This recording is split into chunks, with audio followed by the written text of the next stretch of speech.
Denne her gang, der skal vi til at lave formerne på siden af bilen.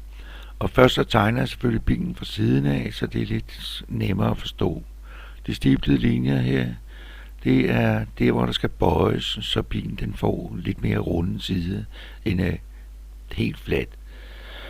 Så er den klar.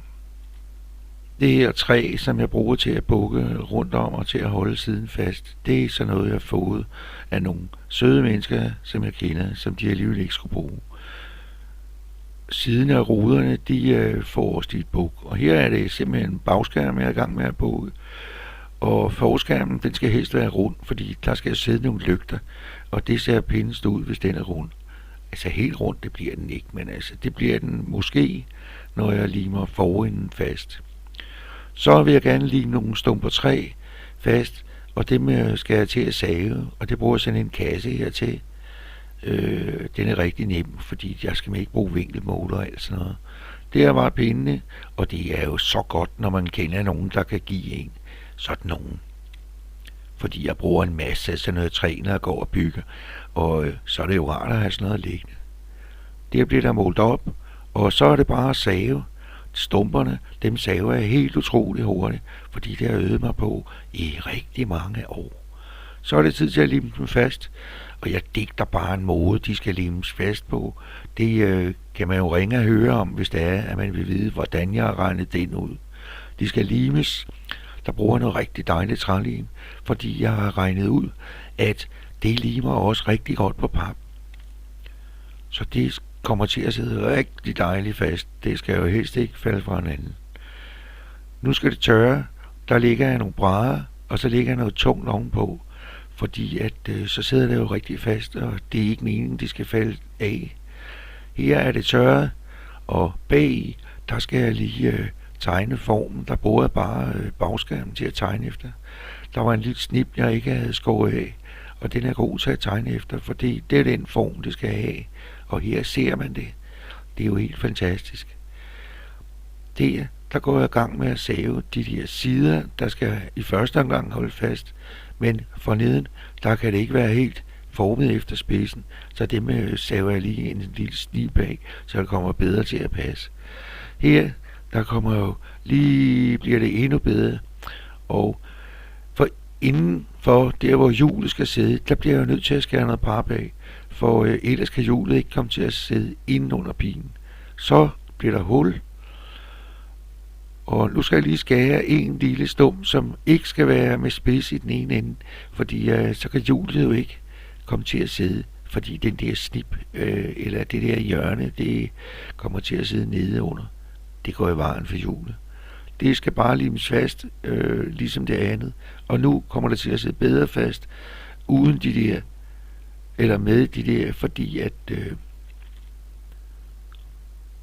er bedre, det sidder helt fast. Så vil jeg gerne skære det om ved bagskærmen. Og der tegner jeg lige sådan, at det der pap ikke kommer til at ligge dobbelt. Sådan, nu er det væk. Og nu passer det meget bedre. Der skal selvfølgelig limes fast, så den der bagskærm kan komme til at holde den rigtige form. Så sætter jeg noget dejligt malertape omkring, så kan de nemlig holde, mens det tørrer. Og så er det heller ikke noget med, det ødelægger noget, når man skal til at tage det af. Siderne, de skal jo også lige have den rigtige vinkel. Der bruger så nogle søm til at holde fast på det. Nogle med store hoveder helst. Så bliver det holdt fast i den rigtige vinkel. For malertape, det er ikke særlig smart. Det kan ikke nå rundt om alt det der. For neden, der skal der også limes fast og holde den rigtige form, så det ligesom ruller ind. Det skal også have søm, ligesom det andet, for der er stadig ikke plads til malertape. Her er det tørre, malertapen kommer af, og så var der jo en stump foran, som ikke skal være der, men som jeg har brugt, fordi jeg skulle tegne de der stykker træ til den rigtige form. Nu tegner jeg der foran, hvor pappet skal af, så hjulet kan være der. Sådan ser det ud. Og det er lidt hårdt at skære rundt, men det lykkes alligevel. Nu vil jeg lave det der stykke pap ude, hvor lygterne skal sidde, og det har jeg regnet ud, at det skal have den der bredde. Og det er fordi, jeg har sådan nogle låg, som jeg har fået af en, som køber dem altid hver gang der er tilbud. Og så kommer der så mange, så de ikke kan være der. Det bliver rundet af her, så er toppen af de plader der klar.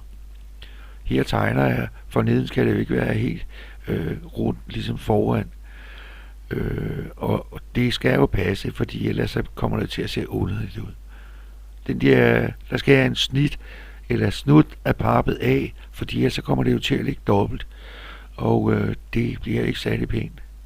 Nu må jeg lige efter, hvor der skal skæres af det der stykke pap, der skal sidde foran.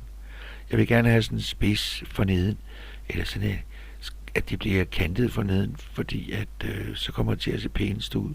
Og så kommer det til at minde mest om, hvordan den rigtige bil ser ud. Så tegner jeg lige rundt om skiven af pap, fordi så kommer limen til at sidde i rigtigt sted, og ikke alle mulige steder, hvor det ikke skal sidde. Sådan er det jo nemmest, og sådan er det bedst. Så er det klart. De der skiver, dem giver også noget ekstra pap, for det der bølgepap, der er en masse huller i, og så kommer det ikke til at holde særlig godt. Malertape på, det er ligesom før, og det her skal der også sidde noget malertape. Så sætter jeg sådan et lille stykke pap ind, fordi at så holder jo den der vinkel, som ikke bliver holdt af malertape. Så er det tørt. Nej, hvor blev det bare totalt realistisk. Vinduet, eller de der plade med vinduet, der sætter jeg først saver nogle pinde, fordi så bliver det jo holdt, fordi det også sidder fast for neden. Selvfølgelig, der bliver jeg nødt til at tegne de der streger til retningslinjer for det, hvor limen skal sidde. Sådan bliver det, og sådan er det. Skruesvinge, den holder fast i vinklen, imens det tørrer. Og det tørrer lige, det er det allerede. Skruesvingen ryger af. Her kommer resultatet af dagens projekt. Nu er jeg gået ind i stuen, og jeg kan danse, og den kan vippe, og det finder vi ud af til sidst, hvorfor den kan. Nej, hvor den ligner den rigtige bil mere og mere.